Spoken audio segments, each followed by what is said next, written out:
Good evening and welcome to the first Voices of Our Time event for the year 2008. For many in the audience this evening, the mention of our speaker's name evokes an era when our nation was fraught with divisiveness over a seemingly windless war.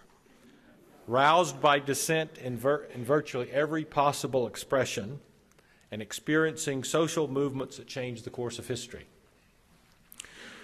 Those who were coming of age in the late 1960s and early 70s remember Daniel Ellsberg as a man who inspired young and old alike to consider the power of an individual acting on conscience, no matter what the outcome. Perhaps the students here this evening know Mr. Ellsberg through last week's Seacrest's Artist Series performance of the Pentagon Papers. Whatever the sources of your understanding of his role in that turbulent period, you surely know that Daniel Ellsberg, a scholar who earned his doctorate in economics at Harvard, and he told me tonight the day he passed his oral exams, he went into the Marines and became an officer, a line officer in the Marines. He acted on deeply patriotic instincts, despite the fact that he expected to spend much time in prison for having done so. As a trusted advisor to the Secretary of Defense, he was given access to more than 7,000 pages of documents, collectively referred to as the Pentagon Papers, that were assembled from a study of decision-making during the Vietnam War. His own evaluation of this complex collage alarmed him and shook his faith in those whom voters had entrusted with the country's security. Ultimately, Mr. Ellsberg made the decision to share the Pentagon Papers with the press. What followed was a series of events that seemed to validate Daniel Ellsberg's conclusions about decision-making at the highest level. He became the enemy of many, and when the Nixon administration attempted to discredit him, he also became one of the early victims of the Watergate plumbers, a circumstance that eventually led to the dropping of all charges against Mr. Ellsberg. Political activism has been the signature of Daniel Ellsberg's life and work ever since. As an author, lecturer, and organizer, he has been a consistent and influential voice for integrity in government and corporate life, and a crusader for peace. Recently, he has devoted himself to raising awareness of the parallels between Vietnam and Iraq, as well as a simmering crisis with Iran. We at Wake Forest are fortunate to have the opportunity to hear this evening from one who dared to act on his convictions and inspired generations of Americans to seek truth from those who hold power. It is my distinct pleasure to present our distinguished speaker, Daniel Ellsberg.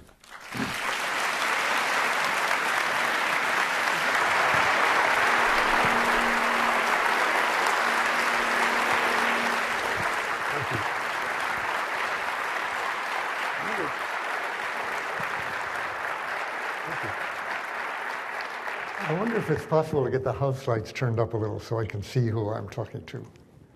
Is that possible? Hey, thank you. I once, one of the most embarrassing moments of my life that I remember, it's the only other time this happened, is when I was looking at an audience that was totally black. I couldn't, because the lights were in my eyes, I couldn't see anything out there. And I made this gesture up there to the person to turn up the lights like that instead of saying it. And the audience thought that I meant that I wanted a standing ovation. And they raggedly sort of began to stand up and so forth. And I often wondered what I should have said about that at the time, but I just blushed, I guess. And we were also delayed out there a moment because I heard the announcement, turn off your cell phone. So, oh, what a good idea. And I was trying to turn off my cell phone, but it turned on, blink, so I had to turn it off out here. Actually, I'm going to be talking about phones tonight, it so happens. A little more even than the analogy between Iran, Iraq, and Vietnam, which was announced some time ago, because there is, in fact, a threat at home, which is very immediate. In fact, there's a crisis. It's a sort of crisis today, in fact, hours ago. My own mind is focused on stuff that was we're speaking of cell phones here and everything, the modern technology. This came off the internet in the president's office about 20 minutes ago, about a vote in the Senate, or rather a move in the Senate today of extreme importance, I would say. And the importance is not going to be obvious on the surface to people, and I think it'll illustrate the main themes that I really did want to talk about today. I talked about earlier in the day, and actually predicted, I must say, in a course here on campus, what this action would be today, and I'll come to that. In terms of an analogy between the Vietnam era and the present era, we were in the late 60s and early 70s in more of a constitutional crisis at home than I realized at the time, or I think almost anybody did. Very comparable to what we're facing right now, and in both cases it was because of an ongoing war, or at least it was rationalized by an ongoing war, a usurpation of authority by the president, by the executive branch, that very strongly threatened our democracy. And as I say, at that time, it was secret. I was recalling just standing out here, and I don't know if I've ever mentioned this in all these years since, publicly, but I remember speaking before the Fulbright Committee in the Senate Foreign Relations Committee in May of 1970, and it was during the Cambodian invasion, which was taking place after I had started copying the Pentagon Papers in the fall of '69, and I'd given them to Fulbright already. But he called me for open testimony. I was still at the Rand Corporation at that time. And on what seemed a rather broad subject of the process of the war in Vietnam. I think it was actually Vietnamese domestic aspects of the war in Vietnam. It was kind of almost a marginal subject. But I heard the speaker before me say something about vital interests, and Senator Fulbright, in his Southern accent, I'm smiling here because I've heard more Southern accents than I'm used to today. Very nice, very, very nice. I'm not sure I've been in North Carolina since I spent 2 years slithering through the forests and swamps of Camp Lejeune back in the 50s, which was a happy time for me, actually, surprisingly enough. I was an infantry platoon leader and rifle company commander, and I was just telling the president that I was proud of the fact that I was the only first lieutenant in the 2nd Marine Division who had a rifle company, and I kept it for several months away from majors who wanted to get it away from me to get it on their record. Anyway, that was in many ways the most satisfying several months professionally in my life. I loved the job of being a rifle company commander, being responsible for those men. I volunteered. I was supposed to get out and go to Harvard in the Society of Fellows in June of '56. So I had to leave my company, which I hated to do, and start mustering out. And then it appeared that we were going to be at war, or there might be a war, in the Middle East, what came to be known as the Suez Crisis.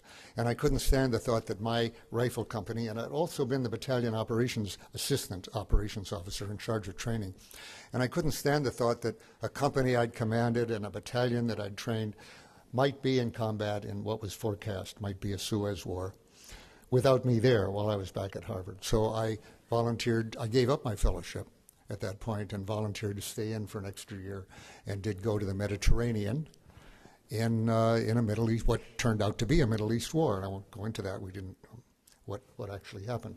I did get my fellowship back, came back to Harvard, and then went to the Rand Corporation. Okay. So I was saying to Fulbright, I heard Fulbright saying, what is a vital interest to the previous witness? And I was thinking about that as I sat there. And I got up and I said, when it was my turn, Senator, that's a question I've often asked myself over the years. I'd been, by that time, 1970, I'd worked probably a dozen years for the executive branch, including 3 years in the Marine Corps. And we were always talking about vital interests. I said it was sometimes very hard to identify what is a vital interest. And I said, I think I know one right now. The United States has a vital interest in getting out of the Vietnam War. This was now 1970. I said, because if this war continues with the dissension and the acts that I see coming to repress that dissension, our country will change as fundamentally as if it had been occupied by a foreign army. And we have a vital interest in presenting that. Now, some changes had been taking place over the years that none of us knew, I'm sure, including Senator Fulbright at that point.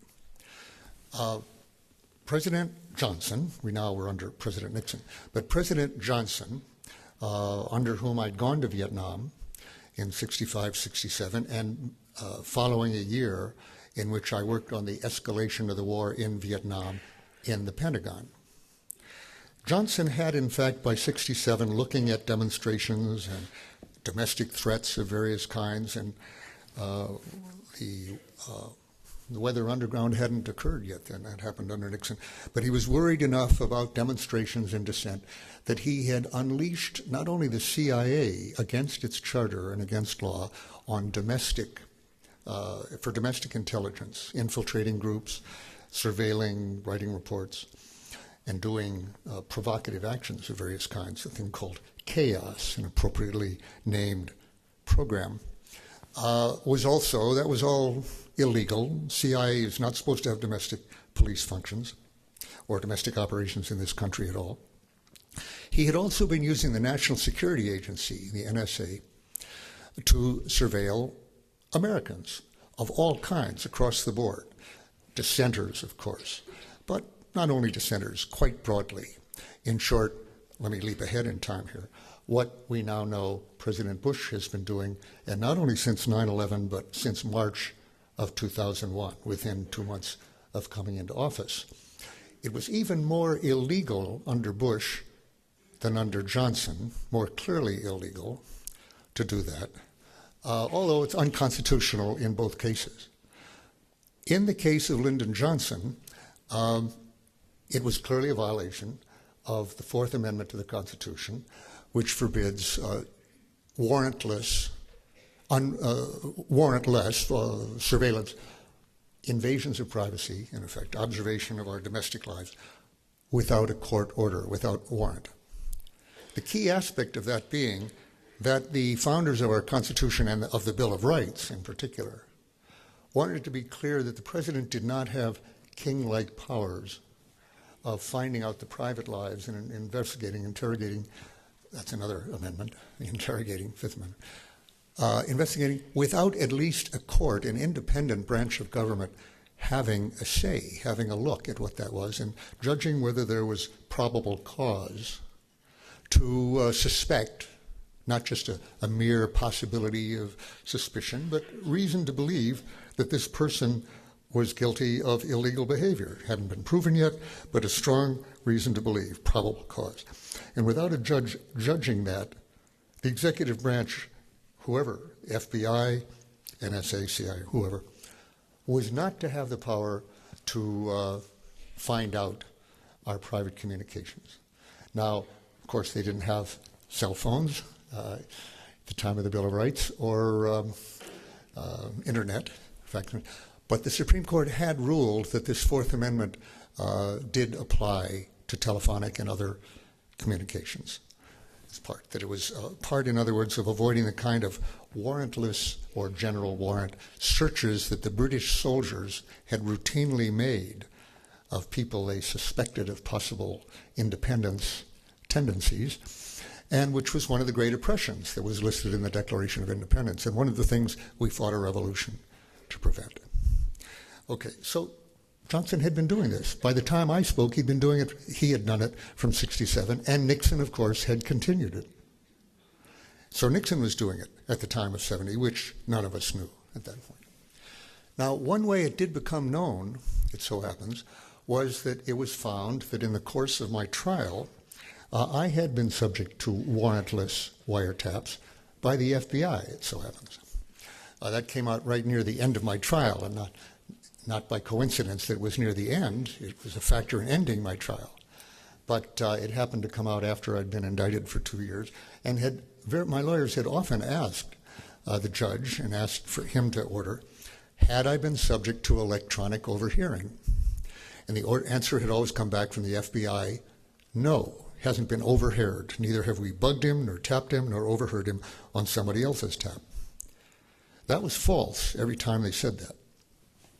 And finally, toward the end of my trial, someone leaked that from the FBI to the newspapers, came out in court. The judge asked for any records of this to see whether it might have affected the trial. And the then acting director of the FBI, Ruckelshaus, told the court with embarrassment, we can't find any records of it. There are FBI people who testify, yes, they remembered the overhearing. They had heard me in various things, but there was no file of it. Now, the reason for that was, by the way, there was two aspects to it. In the first instance, FBI Director Hoover was so clear that this was illegal that he asked for a written order from it. He had to have direct order from the president through Kissinger to do this. And second, had kept it out of the FBI file system, which was, of course, against all regulations, but not probably unique. And he'd kept the files of that in his own personal safe, his own private safe in his own outer office, along with other hot files of that sort.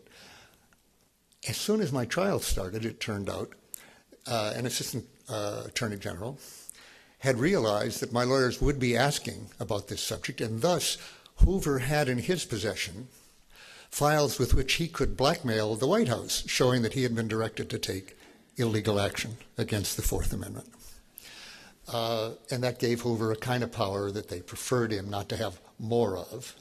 He'd stayed in office for a generation on that way, blackmailing Congress, blackmailing various presidents.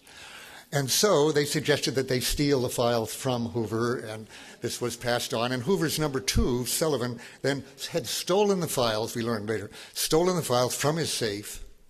They'd now disappeared, so my judge couldn't get them. And that was the final straw after the judge had been hearing for 2 weeks that White House people had tried to incapacitate me totally, had invaded the office of my former psychoanalyst.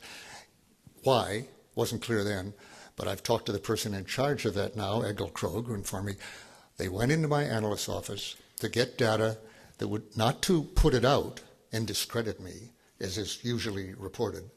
I was on trial. I was facing 115 years in prison. They didn't really need to discredit me further than that, you might say. They were afraid that I had information on them of secret nuclear threats against North Vietnam, which he had made and which I'd heard about, but which I did not, in fact, have documents to present. Unfortunately, the people who knew of it hadn't made copies of those and hadn't given them to me, or I wouldn't have put out the Pentagon Papers.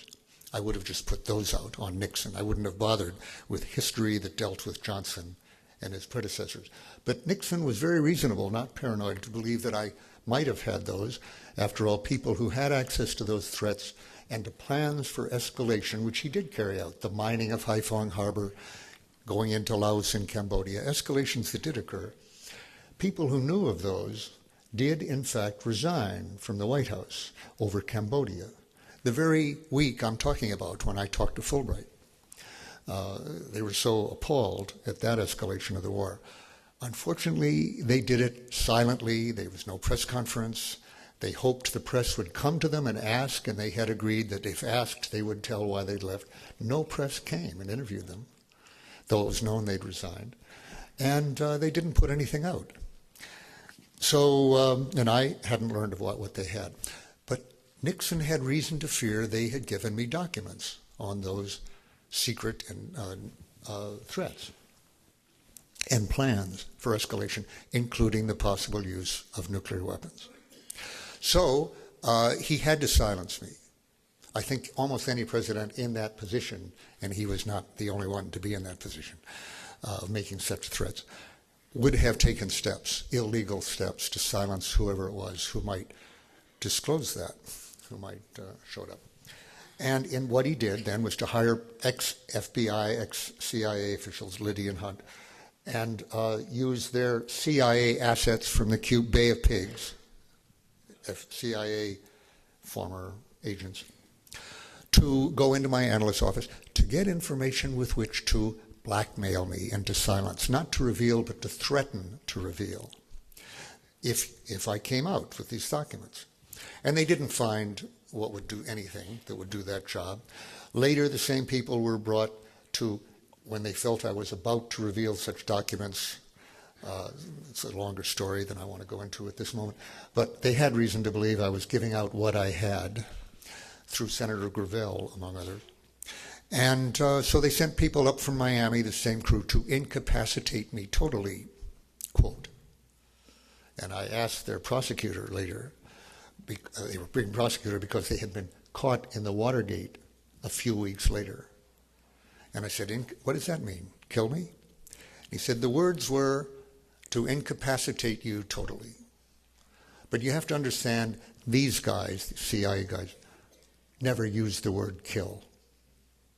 And he thought the point was to kill me. I think it really was. They used words like, some of you will remember in this audience, maybe, to terminate with extreme prejudice. Remember that one? Or neutralize. That was a word they used a lot. I know this is a wonderful mixed generational audience here, I see. I've been talking in various audiences, for a long time, since the Pentagon Papers, and the years go by, and today I was talking to a very bright class of wonderful students who were had great questions and commentary and whatnot, and I mentioned that we need, at this point, in a variety of ways, the kind of miracle, a positive miracle, like the ending of the Cold War, like the downfall, the breaking down of the Berlin Wall. Something as incredible as that and unforeseeable as that, but as good as that. And then I realized, I looked at who I was looking at, and I said, how many of you remember that? And essentially none remembered it. Although, there was an exception or two. One young woman said she did remember that her parents doing what I did with our young child, put her in front of the TV and said, look at this and never forget it, And the other person, older, who was 9 at the time, he remembered that. And of course, they remembered, what's his name, Douglas Hassenpfeffer or something, somebody from Baywatch, Hasselblad, yeah. A name not too familiar to me, actually. It's a general thing. At the same time, that was sort of, they remembered it that afternoon. But, what's happening? A wall is being hammered at, big deal. But I remember what we said to our children. You'll remember this, don't ever forget this. I tried to search for an analogy. I said, it was like your parents saying, watch the moon tonight. It's going to split in two. It's just an amazing subject. Okay, but now I'm talking to a very smart class, very intelligent, who really have no memory of the ending of the Cold War in this amazing way, and of course of the Cold War that preceded it. So those of you who are anything like my age, other people here who are older than me, I'm 76. Let me see hands. Well, there you are. Not too many, but enough to remember those days. Okay, I forget where I left off on that long digression, but the general point is this. Nixon continued then the illegal activities that Johnson had done. So what I'm saying is that both Nixon and Johnson, a Republican and a Democrat, had done the same crimes that we now know President Bush has pursued since 2001. Of illegal surveillance and a lot of other things. Actually, take this attempt to, we don't know whether American citizens have been targeted by incapacitation squads yet, but when it comes to warrantless wiretaps or break-ins, both of those have actually been legalized or quasi-legalized by Congress. Now, actually, they're unconstitutional, and by any previous Supreme Court, it would be clear that the laws, that the Patriot Act would be unconstitutional, and the so-called Protect America Act, which gives blanket approval for 6 months, this was in August, to the surveillance that had been going on, that they just discovered had been going on. So those things, a sneak and peek attack, entry into my doctor's office, no longer illegal without a warrant. Warrantless wiretapping that the president under Nixon had to keep quiet. Under him, those were crimes. And he knew it. And for that reason, he knew that just as he had potentially given Hoover blackmail capability, which he wanted to neutralize by stealing the records from him, he had now given this White House team of ex-CIA guys and Hunt and Liddy and their Cuban assets blackmail power over him when they were caught. They had other crimes to admit to a prosecutor if they were given immunity or if they were plea bargaining. So he knew right away when they were caught, he had to keep them quiet. Not only keep me quiet, but keep them quiet about what he'd done. In fact, it was more important, he could be prosecuted for that as well as impeached. So he had to offer them money to do it, pay their, quote, legal expenses. And in the end, he paid Hunt $140,000 to keep him quiet in front of the grand jury when, after he'd been convicted for Watergate, he was asked, then given immunity for further prosecution and said, okay, what other crimes did you do for the White House? And he said, none, having just been paid $140,000 on orders of the president. Now that, of course, was another crime by Nixon, obstruction of justice. And when eventually what Dean called, the counsel to the president, called a cancer on the presidency. You know, you do this crime, you've got to cover it up, that's another crime. You have to cover that up. More and more people know it's a cancer that's expanding, he said, and eventually somebody will tell a prosecutor. And eventually he told a prosecutor in his own plea bargaining process about the break-in to Fielding and about the wiretaps and so forth.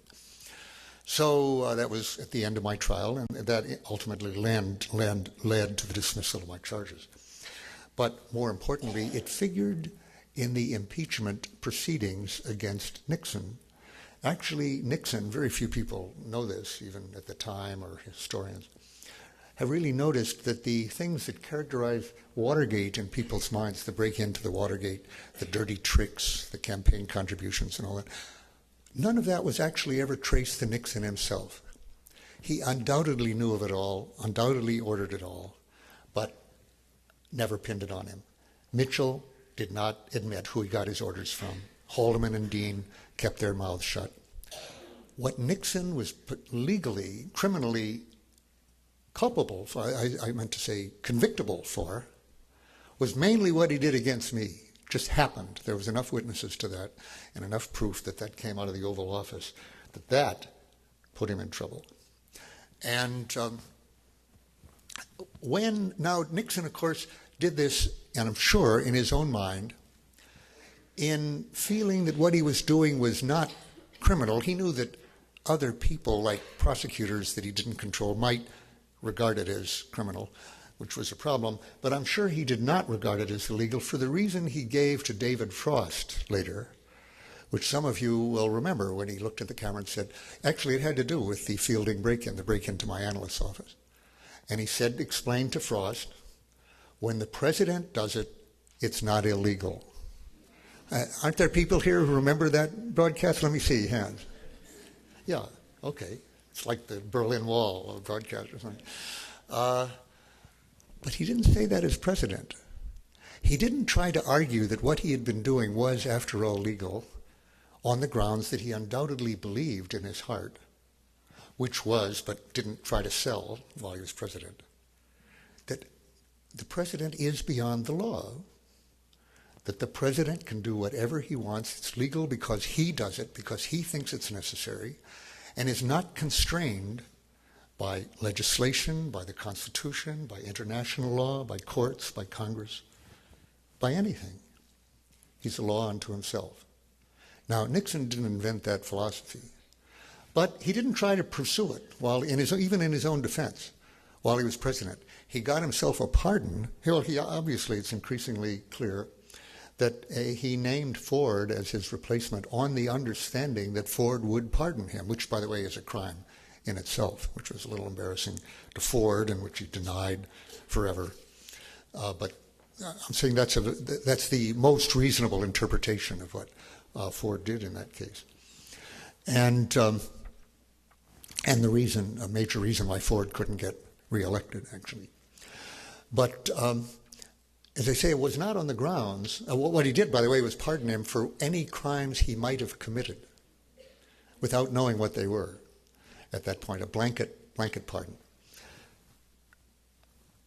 Nobody at that time argued then that he should not have been subject to impeachment proceedings, he should not have faced prosecution, given that he was president, for whatever he'd done.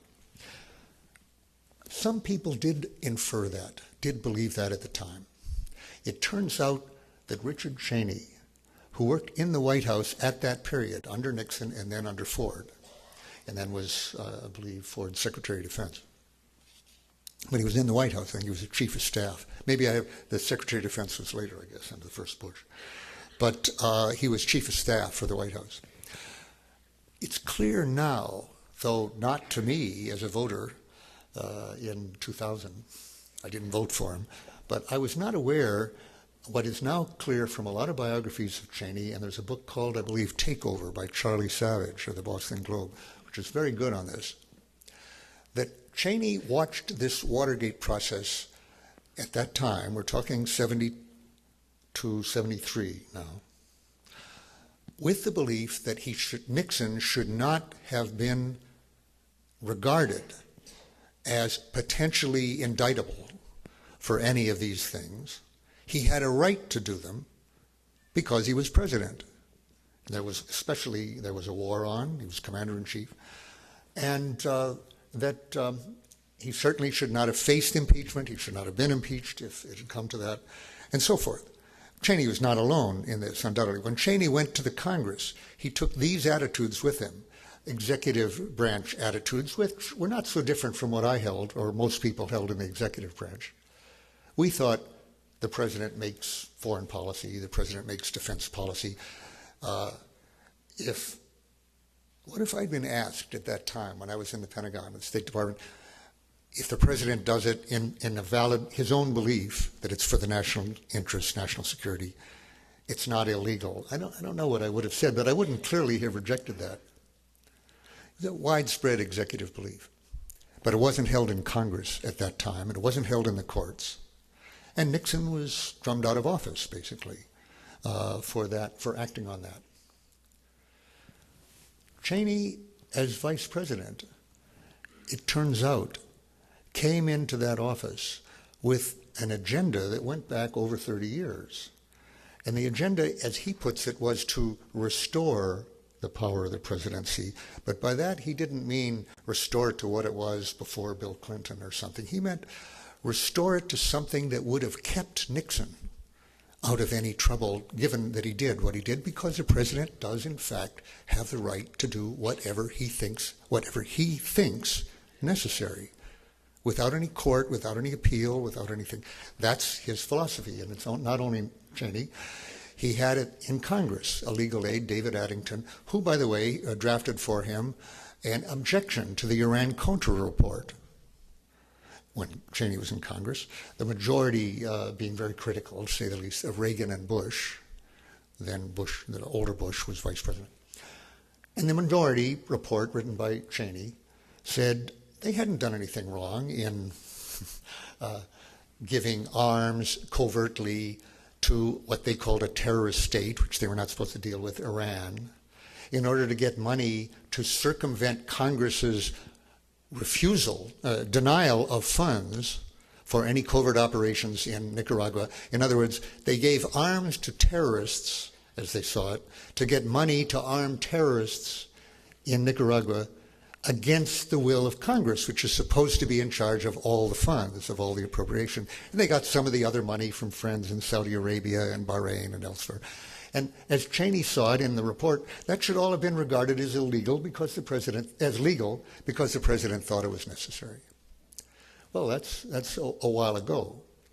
And then, as I say, we now know he came into office with this belief and has enacted it as vice president to a really fairly extraordinary extent, an extent that I would not have believed possible with as much secrecy and as much approval, ultimately, of Congress as he's actually gotten.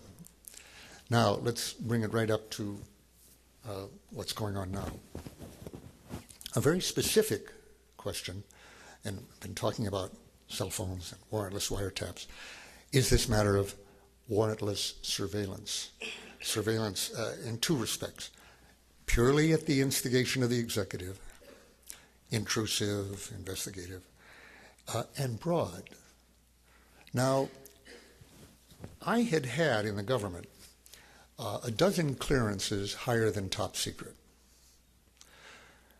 None of those, the existence of those was known to a handful, 8 or 9 actually, of senators that I briefed just after my trial, which was chaired by Senator Ervin, who was, as you remember, the chairman of the Watergate Committee. Ervin did not know there were clearances. As he said, well, they've sworn to us, a dozen times there are no clearances other than secret, confidential, and top secret. I said, well, that's false. The only guy in that group, which included Fulbright and Eagleton and I think McGovern, a number of others, the only man who knew otherwise as a senator was Senator Symington, who had been Secretary of the Air Force, and he knew it as Secretary of the Air Force. So here were all these clearances on information that the senators not only didn't get the information, they didn't know that clearance existed. Now, the lowest of those clearances was for communications intelligence. Very important, but what we intercepted worldwide. And I was very aware of the activities of NSA in listening in on communications all over the world, not only the Soviet Union, but in particular, actually, satellites and other countries the Soviets communicated with. Often their codes weren't as good as the Soviets, so we could learn stuff about the Soviets from listening to somebody in Africa that they were dealing with. So, okay, very important to national security. There happens to be a law that does make it illegal to reveal that stuff, communications intelligence. And actually, I don't object to that law. It's important. It has to be secret. And but I always was aware, and this goes back to about 1960, of something that Senator Church learned when he did the Church Committee in 1975. I don't know whether he'd known anything about these clearances and about this process before that. I had, as I said, as a consumer of that intelligence. But why was there a Church Committee? Because thanks to Watergate, and I say my own trial, and so forth, they investigated the crimes of CIA, the crimes of the government, and so forth, discovered the extent of all this wiretapping, which went back not only to Johnson, but well before that, into the Cold War, and decided one of the major outcomes of the Church Committee was what was called FISA, the Foreign Intelligence Surveillance Act, which was to make clearly domestically illegal the gathering of intelligence on Americans in America, not intelligence, but listening in on their communications, without a court order. And it set up a secret court to make sure you could maintain the secrecy of the process, but at least have a judgment other than the executive branch, by somebody other than appointed by the president, as to whether there was a reason for listening in. You could listen in, but you needed a warrant. Now, I think what we've now learned is some 14,000 requests or something came to the FISA court, of which they refused 5, something like that. So to accuse it of being a rubber stamp is not too rhetorical. Nevertheless, they did look at it. And in principle, you had this process subject to a Fourth Amendment protection of a judge looking at it. The reason for that, as I say, was that Church, having discovered that the NSA had been used so much against Americans going way back, but especially under Johnson and Nixon, felt we've got to make it, really pin it down, that there is a process for listening, but it's a legal constitutional process. As he put it, having learned to their NSA technology, here's what Church said on Meet the Press in 1975. What's that, 25 foot 8, plus you do the arithmetic, years ago, a third of a century ago. That capability at any time could be turned around on the American people, something I'd worried about since 1960. I could always see, what if they start listening to Americans? As I say, it happened. It was happening. I didn't know that. I said, what if they start listening to Americans? Well, Church said, and no American would have any privacy left. Such is the capability to monitor everything, telephone conversations, telegrams, it doesn't matter. Remember, this is 75. That's before faxes, cell phones, email, internet, all of which is equally, in fact, more easily decipherable. It's all digital, it can be transcribed easily. It's easier than listening to audio tape. There would be no place to hide, said Church. If this government ever became a tyranny, if a dictator ever took charge in this country, the technological capacity that this intelligence community has given the government could enable it to impose total tyranny, and there would be no way to fight back. Because the most careful effort to combine together in resistance to the government, free associations called politics, political parties, political factions, the most careful effort, no matter how privately it was done, is within the reach of the government to know. Such is the capability of this technology. He said to Meet the Press, I don't want to see this country ever go across that bridge. I know the capacity that is there to make tyranny total in America. And we must see to it that this agency and all agencies that possess this technology, and it's not only NSA, operate within the law and under proper supervision so that we never cross over that abyss. That is the abyss from which there is no return.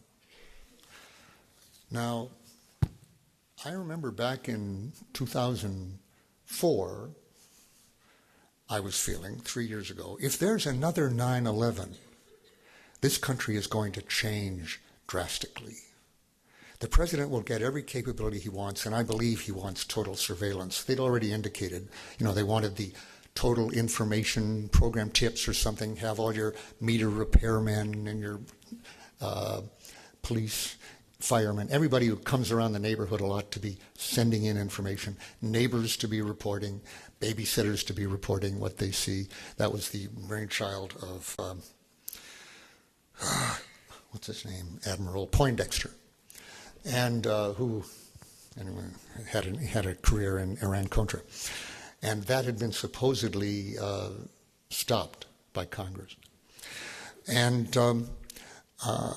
if they do that, there's no real possibility after 9/11, I thought, another 9/11, second 9/11, they'll do that.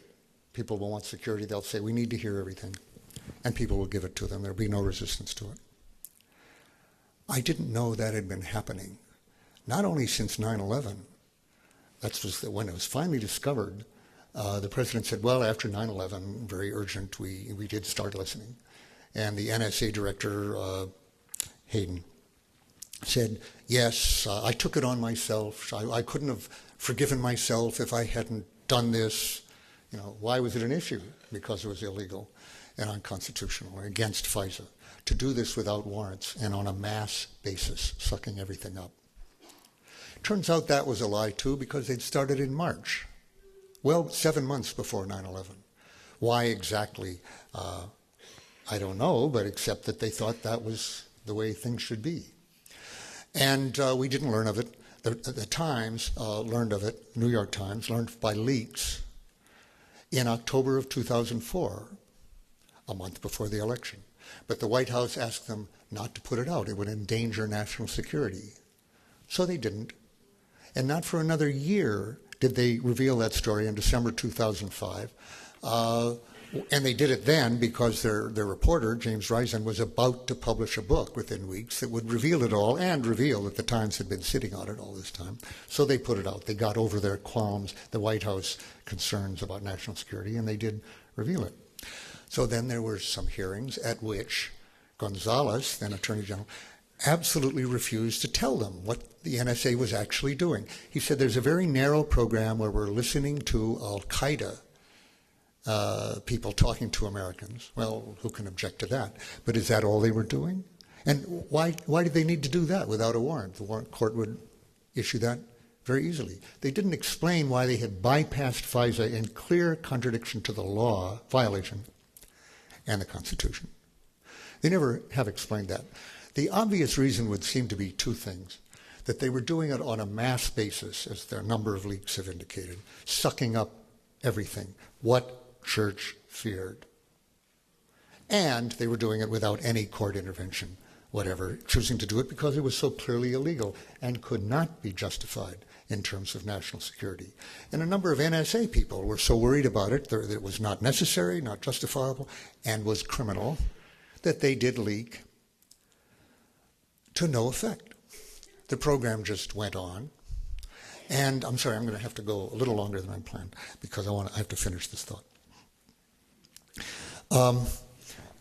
Okay.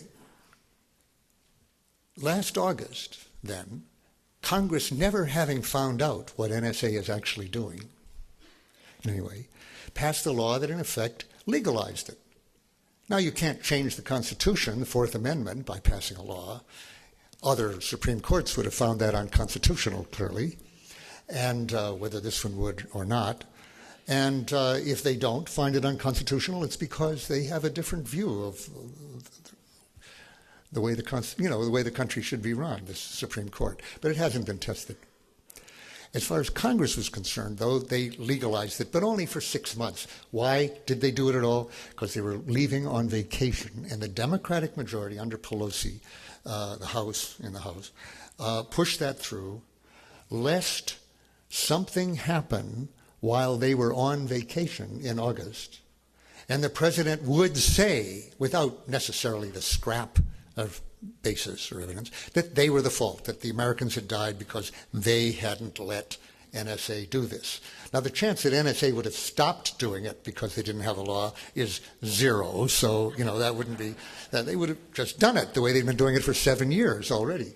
But because they believe they're beyond the law. And the president orders it, it's not illegal. But anyway, they got Congress to, quote, legalize it, but only for 6 months. We were going to revisit it after vacation, so in 6 months, so that we will fix that law up and make it less unconstitutional. The House actually came through on that pretty largely about a month ago and passed a bill that did actually expand the powers of NSA, but did keep some surveillance, some accountability, some appeal, and so forth. The key issue that the president wanted was twofold. In August, and he didn't get it in August, that's why the 6 months. Permanent authorization of this, for what that's worth. I mean, he doesn't really care what the law says, is what it comes down to, but just for the record, make it permanent for future presidents.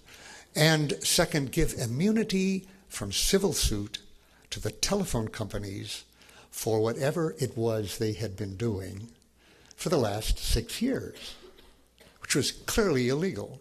Now, they have a right to argue in court under the House bill that they did this in good faith, that they thought it was legal, that the president had directed them, and so forth. But that might not fly because Quest Communications had refused the request of NSA on the grounds that the program was clearly illegal, blatantly illegal, and they didn't want to do it. And that undermines the position of the other companies a little bit. They were making money doing something that was in fact blatantly illegal.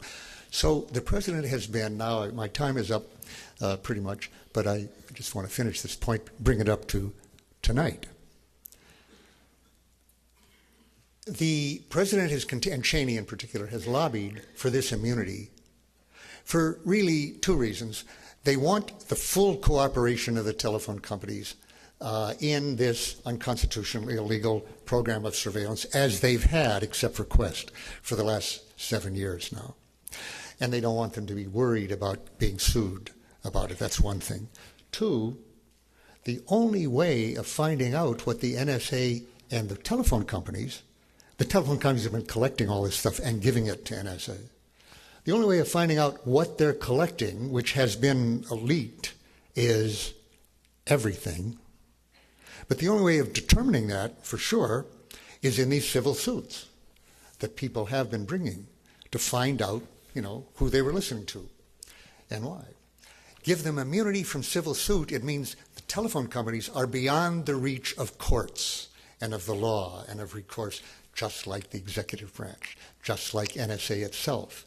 Now, if you can't get it through, by the way, the telephone companies, you could say, well, the Congress could have put something in a law that made for appeal, for accountability in NSA, but there's nothing like that has been proposed. Okay. The Democratic leadership in the Senate, Harry Reid, has said now for months, we're going to fix this up, and of course we're against immunity. He said today, Harry Reid, the Senate Majority Leader, said, I oppose immunity. But what he did this afternoon, after I talked to the class, how many people were in that class this afternoon? See some hands? Well, I just see one, but I hope there's a few more came tonight. I predicted that what did happen, though not in detail, what did happen was Harry Reid says, I oppose it, but he tabled the bill that kept out immunity, the bill by the Judiciary Committee. The Judiciary Committee under Leahy opposed immunity and put forward a bill that didn't have immunity in it. So there could be civil suits against the telephone companies. Reid says, I oppose immunity, but he tabled that bill, meaning he effectively disposed of it. And the only bill that he put forward was one that had immunity in it. This is like pretty much what Pelosi did on a number of occasions back in August. Said, I oppose this, I vote against it, but she gave it fast action that shot it through. Chris Dodd has said right along that he would filibuster against that bill because it's unconstitutional and dangerous. And he's going to do that. But the way Reid did it, it turns out this afternoon, came across at 5:07, the way he did that was in a way that is going to make it easy to stop Dodd. Hillary Clinton has announced she's not coming back an hour and a half from South Carolina to join Dodd in that filibuster. Edwards says he would have joined him if he was still in the Senate. But they're going to stop. And I guess, and Obama has not been heard from on this point. It's going to go through in the Senate. The president is going to get what he wanted on this, which is not only broad powers which the Senate and House do not even know what they're authorizing. Go back to the Ford pardon. Whatever crimes have been committed, they've in effect saying whatever the NSA has been doing, whatever it is, which they won't tell us. Secret. It's a secret. They won't tell the Congress in secret session what they're doing, but it's okay with us. Now, you could say it's been lawless for 7 years. Now, in a certain sense, it's about to be lawful in some sense. This is not the rule of law is not operating here. In fact, as Glenn Greenwald, a legal scholar I refer you to, who writes for Salon.com, Glenn Greenwald has written articles on this, and he's been predicting that it would come out this way. And he said historians will not be able to decide whether there was a Congress during these years, or whether it made, certainly that it made any difference for the Democrats to have this chairmanship. What it comes down to is they are so afraid, approaching elections, of being accused by the president falsely or without basis of helping terrorists by letting the telephone companies off of. The telephone companies have been lobbying with enormous amounts of money on this point now for a long time, including to Jay Rockefeller, head of the Intelligence Committee. Okay, the president will say, you're weak on terrorism, you're costing American lives. Totally false. But rather than try to educate the public on that, better to give him whatever he asks so he can't make that charge substantively. He can't say we denied him whatever he wants. But that means you end up, as Democrats, giving him whatever he wants, which is what they've done up till now in every respect. On the war, on Iran, terrorist organization, on everything else. And unfortunately, what this president wants, and Vice President Cheney wants, is total power. You can't have a democracy in a country where the executive branch knows all of your phone calls, all of your emails, all of your faxes, all the electronic communications of any kind, which is, I think, where they are now. Not that they listen to it real time, and the Senate is helping them do it, except for exceptions, like Chris Dodd and some people in the House and so forth. This will go to committee between House and Senate. It'll have to be worked out. Well, make a bet as to how it'll be worked out. If we, the people in the country, rise in a way that hasn't happened in the last several years and demand that the House stand where it is in protecting the Constitution here, it could conceivably do that. That's not the way to bet with money, but it's the way to press, it's the way to political, and if you look into this, you can find out which House members on the committee to look into it should be pressed to do their duty. But with that the church was right. That's an abyss from which there's no return. It isn't just that they hear your electronic communications. As we know from other experience, with that kind of information, they can blackmail people into informing them about things that weren't on tape, that were not electronic, the things that were said in the bedroom or in the living room. When my trial ended, it so happens the next person to occupy my apartment, our apartment, found bugs in the bedroom and the living room throughout the trial. So the person who found it had been in Army counterintelligence, and he recognized the bug when he discovered it. But that was illegal. Make it legal, make it constant, make it broad, and so forth. And what you don't have is the America that the founders had in mind, a sovereign public. You have a country of informers. You have a country of total information awareness, as they said they wanted. You have East Germany. Now, I asked this of the class, they were too young, but have people here, aren't there some who have seen the movie that won the Academy Award for foreign films just a couple of years ago, The Lives of Others? Yeah, it's about East Germany. And what you have with that system is East Germany. A country of informers, and a country of informers because people were forced to be informers because of being blackmailed, as they tried to do to me, as Hoover wanted to do to the White House, et cetera, et cetera. A country of informers that tell them, who are informers because they were blackmailed because of what the government learned on their electronic communications, and other informers. That's not America. Now, you know, as in East Germany, life goes on. People get married, people have jobs and children, and they live. In East Germany, it's sort of a minimum security prison. And not so minimum for some people, but it's quite livable for others, for most people. And that's where we are at this moment. As I said, I thought it would be after the next 9/11. No, it didn't take 9/11 even, unless we do something about it.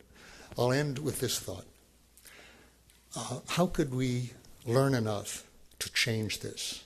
Not from the executive branch and not from Congress, which, unable to get the information from the president, simply says, okay, whatever you're doing is legal, is okay, we'll go along with it. We don't need to know. You say it's for saving the lives of Americans. Probably not one congressperson in 10 or 100 believes that.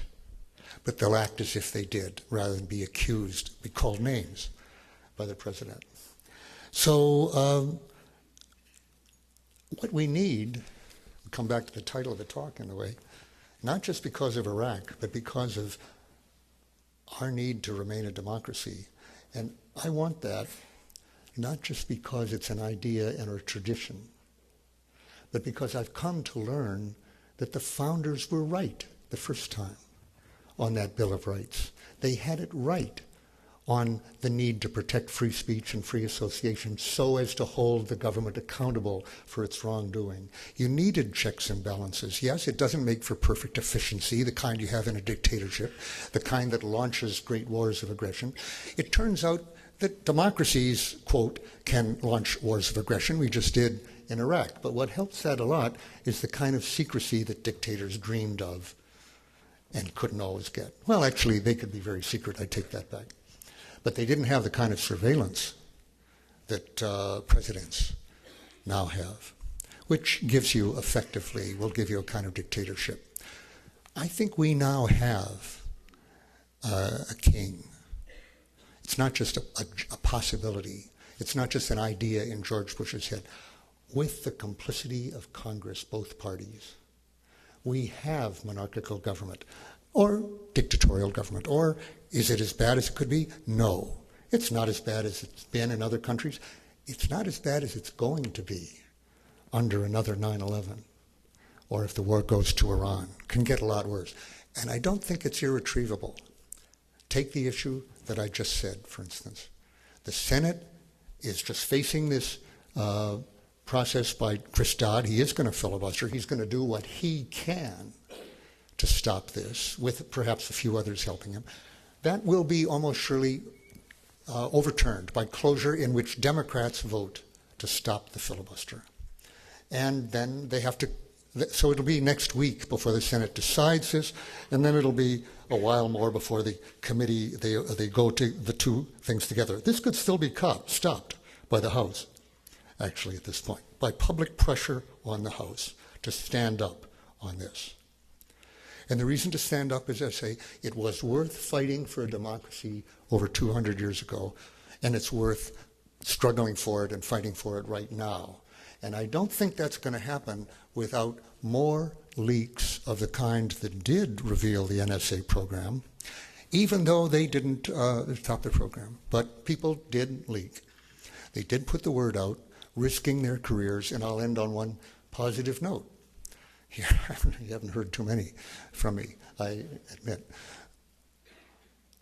We were heading, I think, much more likely than not a few months ago toward war with Iran, which would be another catastrophe. And the Senate, including Hillary Clinton, as it so happens, had given a green light for that, essentially.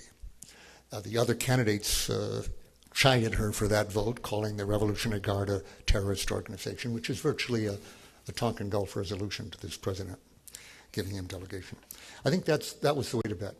It's still possible, and a lot more than a little possible. It's still significantly possible under this president, because he thinks he can do anything.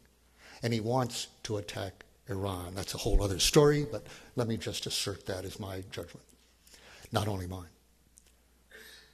But this time, national intelligence community, which back in 2002 discreditably, outrageously went along with the president's desire to put out a false national intelligence estimate indicating a belief that Iraq had a nuclear weapons program, which they really didn't believe, and which was a factor in the war. In fact, Hillary particularly points to that, and Kerry, as a reason for their vote in favor of the war. They went along with that. It's terrible. This time, a national intelligence estimate said a couple months ago, that there was no nuclear program in Iran and hadn't been for years. Totally contradicting the president and Cheney, who were saying the opposite all last year, up till this moment, knowing the intelligence that was coming up to them at that point. And they're still saying it, though now they have to admit that it's in disagreement with the intelligence community, which is helpful. How did that ever get released, undermining the president? Quote from a news story, because intelligence analysts, officials, were lined up to go to jail if they didn't release that summary, which, by the way, they had said weeks earlier, the administration said, we will not release this summary to the public. And they did, because it was about to be leaked. Sort of like the New York Times. They finally had to put it out because one of their people was going to publish it. And rather than having been found out that they'd been hiding this all this time, they released it. The Times released it. The administration released it. Unless those people had been willing to go to jail, we wouldn't know that. And it comes back to what I discovered some time ago. Their secrecy agreements were in conflict with another promise they'd made, which was not an agreement, it was an oath. This was an oath. They talk about secrecy oaths, but secrecy are really agreements or contractual agreements. The oath you take of office with your right hand up and you swear, so help me God, by every civilian official and every military officer and every member of Congress takes the same words as oath, military and civilian. And it is not an oath to the president or to the commander-in-chief, the Fuhrer, even for the military. It's not an oath to keep secrets. It's not an oath to get your party reelected or get a president on it. It is simply an oath to support and defend the Constitution of the United States against all enemies, foreign and domestic.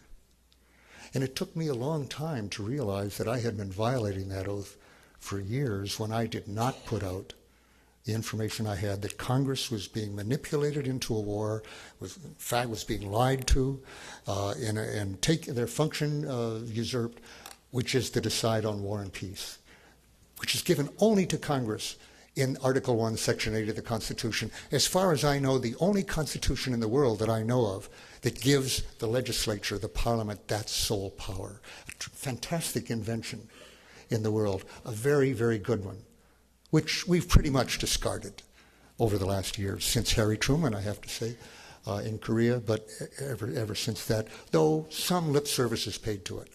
Now, the lip service is you ask Congress, but you lie to them, and you manipulate it, and so forth. You don't just totally ignore them. Not good enough. The secrecy promise contradicts that oath, and the oath should take priority, although it almost never does.